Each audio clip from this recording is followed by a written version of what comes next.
ఏమండోయ్ నాని గారు. So guys మనమైతే ఇప్పుడే కార్ దిగేసి కనిపిస్తుంది కదా చక్కగా మీకు బీచ్, అంజనాథ్ బీచ్కు మనం ఇప్పుడు వెళ్తున్నాము. నిజంగా గోవాకి వచ్చిన అంటే వేరే థ్రిల్లింగ్ ఎగ్జైట్మెంట్ అబ్బా వేరే అనిపిస్తుంది నాకైతే. బీచ్లు ఎన్నో చూసినాం, ఎన్నో కథలు అక్కడక్కడ చూసినాం, కానీ గోవా అంటేనే మనకి తెలియని ఏరియాకి వచ్చి మనం ఇట్లా చేసినాం అంటే ఎట్లుంటుంది, వేరే లెవెల్గా పడిపోతుంది కదా. ఓఫో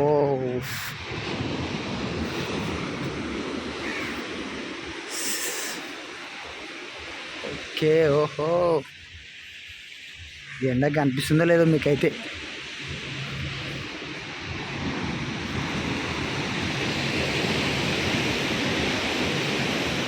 ఏమని రాసి పెట్టాడా, ఈత చేయొద్దంట, ఈత కొట్టొద్దంట. మంచిగానే కరెక్టే చేయదు. బీచ్లు ఓహో వేరే కథనే ఉందిగా ఇక్కడైతే. అలా వైజాగ్లో చూసినట్టు ఉంది. అది రాక్ బీచ్, అక్కడిది రాక్ బీచ్ అంట. ఇక్కడేమో అంజనాథ్ బీచ్. చలో ఫస్ట్ మనం అంజనా బీచ్ పోవాలి, తర్వాత రాక్ బీచ్ పోవాలి. రాక్ బీచ్ది ఒక వీడియో వస్తుంది, అంజనాథ్ బీచ్ కూడా ఇంకో వీడియో వస్తుంది. చేద్దాం, 2 వీడియోలు చేద్దాం.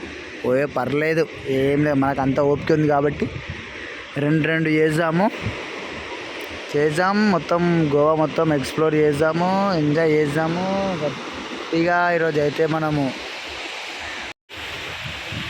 గోవాలో ఇప్పుడు వచ్చేసినాము. గోవాలో గట్టిగా ఎంజాయ్ చేసి ఈరోజు వదిలిపెట్టాలి. ఎంజాయ్ అయితే అక్కడ కనిపిస్తుంది అది చూపిస్తున్నాయి ఇప్పుడు రాక్ బీచ్ అని, అదొకటి చేస్తా. ఇంకోటి ఇది అంజనాథ్ బీచ్ ఇంకా బ్యాక్ సైడ్ బోటింగ్ చెయ్యాలా వద్దా అనేది దాని మీద కన్ఫ్యూజన్లో ఉన్నా. చేస్తే ఎట్లుంటుందో ఏందనేది అర్థమవుతుంది. సో ఇంకా గట్టిగా మాట్లాడలేకపోతున్నా, ఎందుకనంటే మైక్ కూడా మర్చిపోయినా నేను. వస్తున్నాయి కదా అలా సౌండ్కి ఘోరంగా వస్తున్నాయి, వేరే లెవెల్గా ఉంది కదా. అయినా క్రౌడ్ కూడా తక్కువనే ఉంది. అబ్బా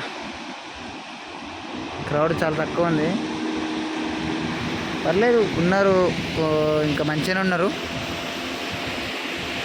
చూద్దాం. ఎనీవే మనమైతే బీచ్కి అయితే వచ్చేసినాం. బీచ్ కాదు, గోవాకి వచ్చేసినాము. గోవాకి వచ్చినాక ఇంకా అన్నీ ఇంకేముంటుంది, అక్కడ ఏదో ఒకటి ఎల్ఈడి పెట్టేసి ఏదో వేస్తున్నారు, అది కూడా చూద్దాము. ఈరోజు మొత్తం చిల్ అయిపోదాం. ఈరోజు అయితే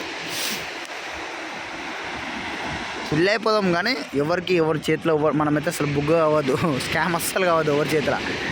చాలామంది అంటారు స్కామ్ అవుతారు, స్కామ్ అని చెప్పి. అట్లాంటి స్కామ్ కావద్దు, దేవుని దయ కావద్దని కోరుకుంటున్నా. మంచిగా ఉండాలా, మంచిగా ఎంజాయ్ చేయాలా, మంచిగా హ్యాపీగా ఉండాలా, హ్యాపీగా ఎంజాయ్ చేయాలి, రిటర్న్గా హ్యాపీగా వెళ్ళిపోవాలని చెప్పేసి కోరుకుంటున్నా. సో మనమైతే ఇంకా ఏ బీచ్ అనేది డిసైడ్ చేసేసుకొని స్టార్ట్ చేస్తాం ఇంకా. సో గైస్ బీచ్లోకి ఎంటర్ అయినాక ఒకటి లెఫ్ట్ సైడ్లో ఒక చర్చి ఉంది, అది ఇదే చర్చి చూడండి. ఇది ఇక్కడనే ఉంది.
సో గైస్ ఇది వచ్చేసి ఇదే అంజనాథ్ బీచ్ అనిపిస్తుందా.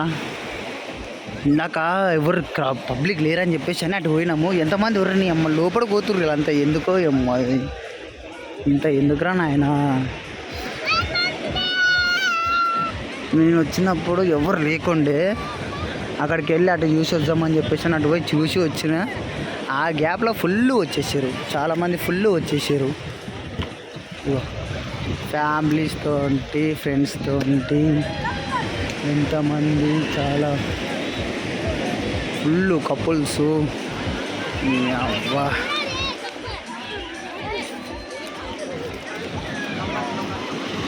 బోటింగ్ రైడ్లు, ఒరే ఒక్క పాటలు, అన్నీ కథలు.